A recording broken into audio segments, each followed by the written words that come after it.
ఆ, అల్లుడు ఆ, ఈ మిషన్ చాలా బాగుంది అల్లుడు. ఉమ్. కాళ్ళని కసాబిసా నొక్కేస్తుంది. పిల్లల కాళ్ళు నొక్కడం మానేసాక ఈ machine కనిపెట్టారులేండి.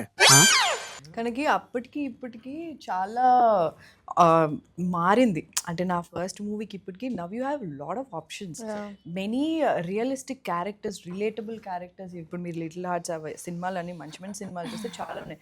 So now you have so many different characters coming your way, and you have OTT, you have so much to do right now. So they are in a good phase. అంటే all of us scope ఎక్కువ ఉంది వాళ్ళకి. Yeah ఇప్పుడు నాకు కూడా నేను starting వచ్చిన దగ్గర నుంచి ఇప్పటికి after Covid a lot of things change, know the opportunities wise also, even the stories అంతా కూడా చాలా మారిపోయింది. So now you have a lot more.